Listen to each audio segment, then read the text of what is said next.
The desert doesn't just hold heat, it holds time. If you stand still long enough in the deep Sonoran scrub, you get the distinct sensation that the modern world is a thin, brittle shell, and beneath it lies something ancient, indifferent, and hungry. I've told myself that 1,000 times since 2015. It's the only way I can rationalize what happened to Brian and me out in the Kofa wilderness. We were 42 then, old enough to know better, young enough to think we could still outrun our problems.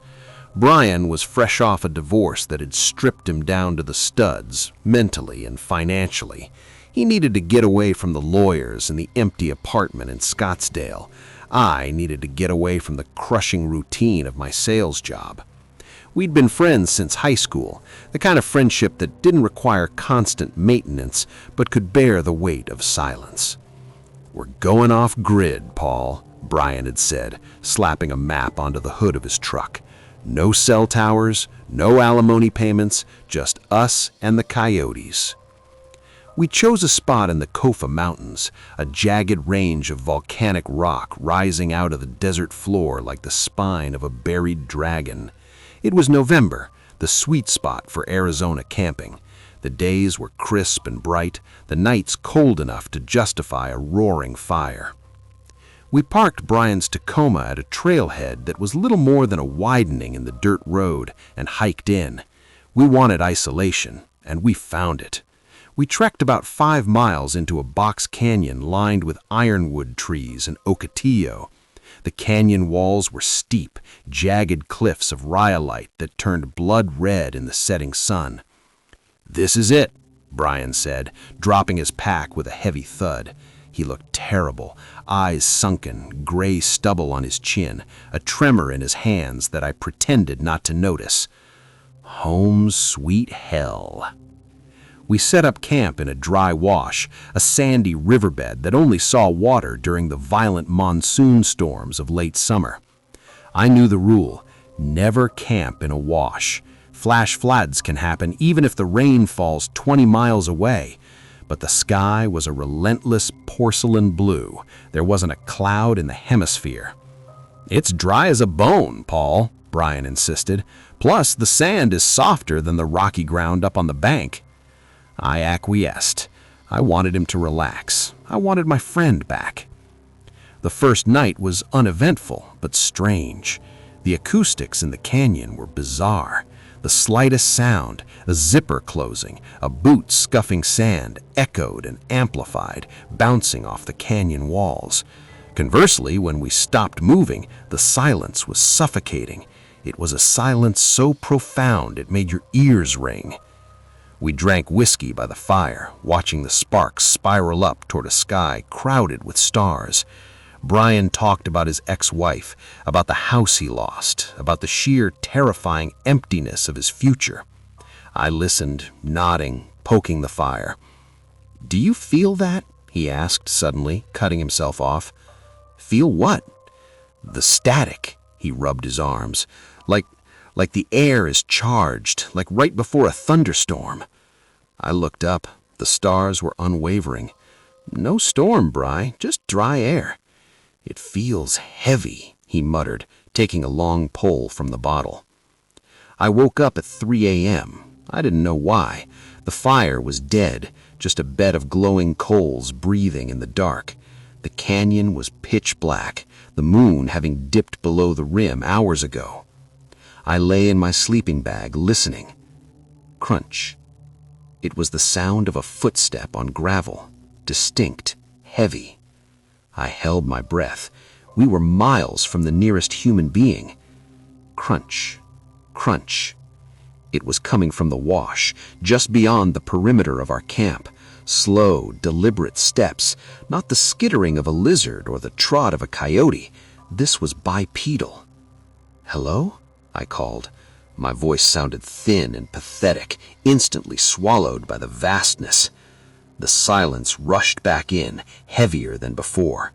I scanned the tree line, shadows stretched and warped, looking like crouching figures, but they were just bushes. I stayed awake until dawn, clutching a hatchet I'd brought for firewood, waiting for a sound that didn't come again. The next day, the mood in the camp was brittle. Brian was hungover and irritable. I didn't mention the footsteps. I didn't want to spook him. We spent the day hiking up to the ridge, looking out over the sprawling ocean of cactus and rock. It was beautiful, but desolate, hostile. Everything out there had thorns, stingers, or fangs. When we got back to camp late that afternoon, things felt wrong. Our gear wasn't scattered. Animals didn't ransack it. It was moved. My backpack, which I had leaned against a rock, was now sitting in the center of the fire ring, which was cold. Brian's cooking pot was upside down on top of his tent. Did you move this stuff?" Brian asked, staring at the pot. "No, we left together." "Maybe the wind?" "Wind doesn't put a 5-pound backpack inside a fire pit, Brian." He spun around, scanning the canyon walls. "Is someone screwing with us? Hey, is anyone out there?" His shout echoed. "Out there! Out there! There!" No answer. "It's probably just some bored hiker messing with us," I lied. "Let's just move everything back. We'll keep a closer eye out tonight." Brian looked pale. "I don't like this, Paul. I feel like I'm being watched. I felt it all day." "It's just the isolation. It gets to you." But as the sun began to dip below the canyon rim, painting the world in shades of violet and bruised orange, I felt it too. It was a prickling at the base of my neck, a biological alarm screaming that we were prey. We built the fire bigger that night. We didn't drink. We sat close to the flames, our backs to the canyon wall, facing the open wash. "I saw something," Brian whispered, around 9 p.m. "What?" "Up on the ridge, to the left, a silhouette." I shone my light up. The beam died before it reached the top of the cliffs. "I don't see anything." "It was tall," Brian said, his voice trembling. "Too tall and thin. It was just standing there, looking down." "Maybe a saguaro?" "Saguaros don't move, Paul." I gripped the hatchet. "If anyone is out there, they'd better identify themselves," I shouted. Then we heard it. It wasn't a shout. It wasn't a threat. It was crying. It was a soft, jagged sobbing coming from deep down the wash, just beyond the reach of our firelight. It sounded like a man in absolute crushing despair. Brian stood up. "Hello? Do you need help?" The sobbing stopped abruptly. Then a voice, dry, rasping like sandpaper on stone, drifted out of the darkness. "Water." It was barely a whisper, but it carried perfectly in the dead air. Brian took a step forward. "Do you need water? Come into the light." I grabbed Brian's arm. "Don't." "But Paul, someone's hurt." "Listen to the voice, Brian. Really listen to it." "Water," the voice repeated, but this time the inflection was identical to the first. Not similar, identical, like a recording being played back. "It sounds weird," Brian admitted, stepping back. Then the voice changed. It dropped an octave.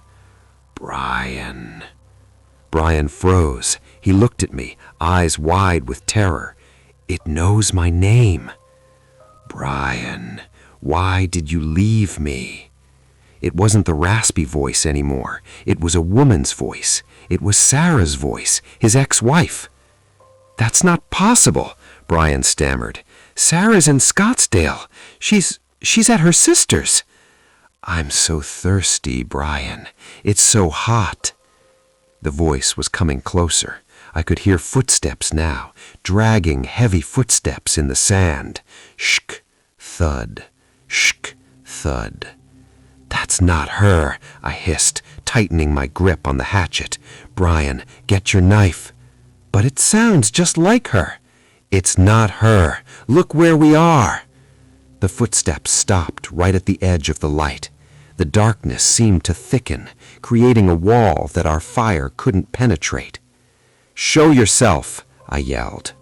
From the darkness, a shape emerged. It wasn't Sarah. It was a man, or what used to be a man. He was wearing tattered, sun-bleached rags that hung off a skeletal frame. His skin was the color of dried jerky, tight against the bone, peeling in flakes. He had no hair, just patches of blistered scalp. But his face, he had no lips. His teeth were permanently exposed in a dry, skeletal grin, and his eyes were gone, just empty black sockets filled with sand. He stood there, swaying slightly, like a dead tree in the wind. Then his mouth didn't move, but Sarah's voice spilled out of him. "It hurts, Brian. The sun hurts." Brian screamed. It was a primal, terrified sound. He scrambled backward, tripping over the fire ring, scattering burning coals across the sand. The thing stepped into the light. It moved with a jerky, unnatural gait, its joints popping audibly. It reached out a hand, fingers fused by scar tissue and sand, toward Brian. I didn't think. I reacted. I hurled the hatchet. It was a clumsy throw, but it struck the thing in the chest. There was no blood, no wet thud. It sounded like hitting a hollow gourd. Thock! The hatchet bounced off its ribcage and fell into the sand. The thing didn't even flinch. It turned its head, slowly, mechanically, toward me. Those empty sockets locked onto mine. And then it spoke in my voice. "Run, Paul." It was my voice, recorded 5 minutes ago, a perfect mimicry.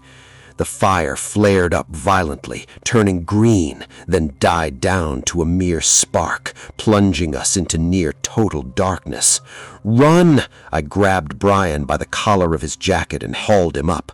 "Go! To the truck! Now!" We ran. We abandoned the tent, the gear, everything. We sprinted down the wash, our boots sinking into the soft sand, lungs burning in the cold air. We didn't use flashlights. We didn't want to show it where we were. We ran by starlight, stumbling over rocks, crashing through mesquite bushes that tore at our clothes and skin. Behind us, I heard it. Shk! Thud! Shk! Thud! It was keeping pace. It wasn't running. It was walking, that steady, relentless drag. But somehow it was right behind us. And the voices, God, the voices. First it was Brian crying. Then it was my boss yelling. Then it was the sound of my mother, who had been dead for 10 years, calling me for dinner. A cacophony of memories weaponized against us, echoing off the canyon walls until it felt like the entire desert was screaming. "I can't," Brian gasped, doubling over. "I can't breathe." "You stop, you die," I shoved him. "Move!" We scrambled up the bank of the wash, trying to get to the harder ground of the trail. As I pulled myself up a rocky ledge, I looked back. The thing was standing in the wash below us. It was glowing faintly, a pale, sickly luminescence like rotting wood. It was looking up at us. It opened its mouth, stretching it impossibly wide, unhinging the jaw until the bottom half hung against its chest. A sound came out that wasn't human. It wasn't an animal. It was the sound of wind rushing through a cave, the sound of shifting tectonic plates, a deep, resonant vibration that I felt in my teeth. We scrambled onto the trail and ran. I don't remember the 3 miles back to the truck. I remember flashes, Brian falling, me dragging him, the sound of footsteps flanking us in the brush, sometimes to the left, sometimes to the right. It was toying with us, herding us. We burst into the clearing where the Tacoma was parked. I fumbled for my keys, dropping them in the dirt. "Pick them up! Pick them up!" Brian shrieked, clawing at the window. I grabbed the keys, unlocked the door, and we threw ourselves inside. I jammed the key into the ignition. The engine roared to life. Thank God for Toyota. I threw the truck into reverse, the tires spinning in the loose gravel, kicking up a cloud of dust. As the headlights swung around, illuminating the trailhead, we saw it one last time. It was standing by the trail marker, but it wasn't alone anymore. Behind it, fading into the darkness, were others, dozens of them, pale, tattered figures, some missing arms, some missing heads. They stood in a silent phalanx, watching us leave. The thing in the front, the one that spoke with Sarah's voice, raised a hand. It pointed at Brian, and then, clear as day, coming through the glass, through the roar of the engine, we heard it speak in its own voice, a dry, rasping hiss. Yours. I floored it. We tore down that dirt road at 60 miles an hour, risking a rollover with every turn. We didn't stop until we hit the I-10 freeway. We didn't stop until we were under the bright artificial lights of a truck stop in Quartzsite. We sat in the truck for an hour, shaking, unable to speak. We never went back for the gear. That was 10 years ago. Brian never recovered. He moved back east to Vermont, said he needed to be somewhere wet, somewhere green, somewhere the ground froze solid and buried the past. We talk on the phone sometimes, but we never talk about that night. But I stayed in Arizona. I don't know why. Maybe I'm waiting. Because sometimes, when the wind blows from the west, carrying the dust of the Kufa wilderness into the city, I get a dry, metallic taste in my mouth. My phone will ring, and the caller ID will say unknown. When I answer, there's no one there, just the sound of the wind, just the sound of sand shifting, and then a whisper, my own voice echoing back at me. Water. I hang up, I lock the doors, and I pray that the desert stays where it belongs.